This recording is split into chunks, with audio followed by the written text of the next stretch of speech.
Hello friends, followers and channel members, welcome back to the channel. So I need to admit something. A couple of weeks ago I slammed the pre-release of REX Atmos Core for Microsoft Flight Sim 2024 because honestly, compared to the original REX Atmos for Flight Sim 2020, I was very disappointed and it was just maybe a little bit of a waste of time and money. However, I have now spent a little bit of time playing around with it and it seems that actually I have managed to make Flight Sim 2024 look even more amazing with it. However, it's not just that simple and there is a big caveat with that. So before you go spending your money, I'm going to show you exactly what changed my mind, what still doesn't work for me, and how you can get the absolute best results out of REX Atmos Core to make your sim look from this to this, and hopefully you'll all agree that this looks much better. So stick around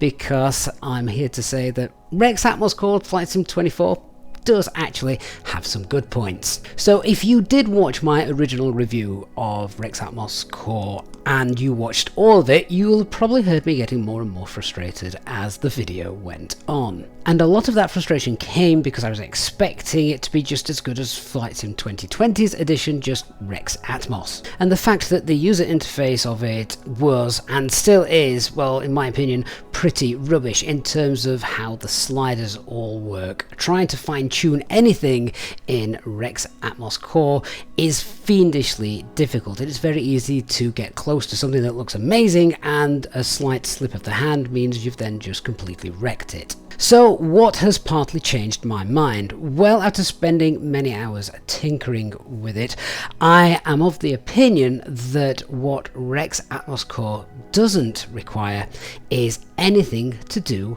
with the actual weather. So you may recall that REX Atmos gives you the ability to create a weather preset, an atmosphere preset, and an environment preset. Well, try as I might, I must have spent absolutely hours trying to create a weather preset. The fact now that it is split into 3 different sections, one of which I find completely rubbish, the other of which I just don't see a need for because most of the time I fly on live weather, and the live weather version itself actually just completely wrecked everything I was striving for. So I decided, you know what?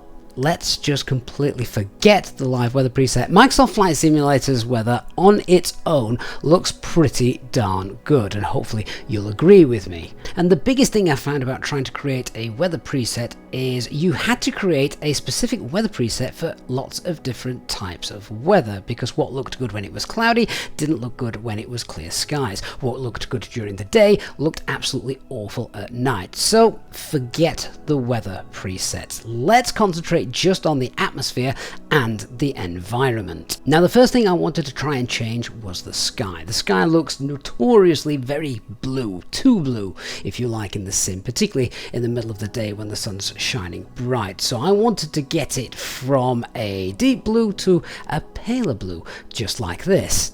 And of course I had to go through lots of testing to make sure that it didn't look strange in an evening or at dawn or at sunset, and finally got what I was looking for. And here in this nighttime shot, I'm actually turning on and off REX Atmos Core, and you can see there's no difference, which is what I wanted. I didn't want it to change things depending on the time of day, just the overall blueness of the sky. So now I've got the perfect preset that I am happy with for my environment. Next, it was time to try and tackle the overall atmosphere. Now again, I'm not completely going back on my original video, not really liking this because these sliders are useless. It took me hours just to get everything exactly how I wanted it and to look good on screen. And you can't use your mouse scroll wheel just to slightly increase any of these. You are literally just kind of hoping for the best, and I swear I've just stumbled across something I think looks amazing, probably by accident more than skill.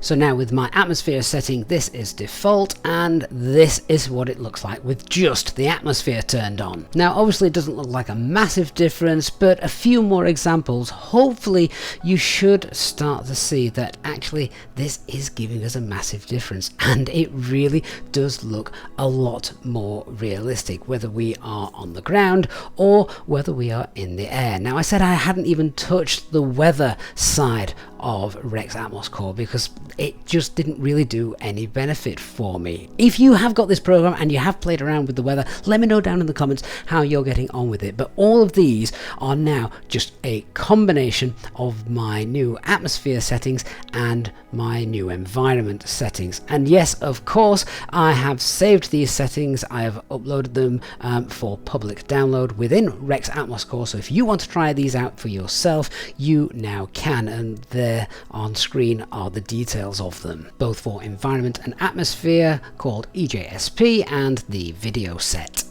So yes, well, I still think the weather side of REX Atmos Core is far too confusing. You need to spend far too much time, create far too many presets for different times of day and different kinds of weather.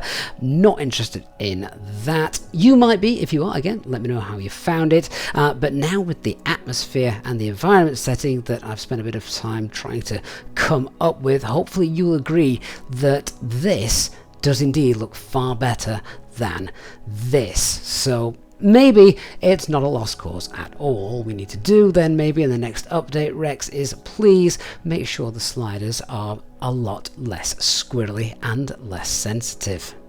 Remember, existing users of REX Atmos for Flight Sim 2020 do get 50% off in REX Atmos Core for Flight Sim 2024. And of course, you can also get REX Atmos Core with our special EasyJet SimPilot discount code from the Contrail store. So write that down and make sure you don't miss out on saving yourself some money there. I would love to hear your thoughts. If you've not purchased this yet, are you going to get it? If you have purchased it, how are you getting on with it? If you come to the same conclusions as me, or are you the kind of person that really does like to tinker with every little slider and get every last drop of detail out of your sim to make it look as realistic as it can be? Really looking forward to reading your thoughts down below. If you've enjoyed the video, please don't forget to leave a like, and of course if you are new to our channel, then make sure you hit that subscribe button and turn on the notifications bell so you don't miss any of our future videos and of course live streamed flights. Thanks so much for watching, and I will see you all again in the next one. Bye bye for now.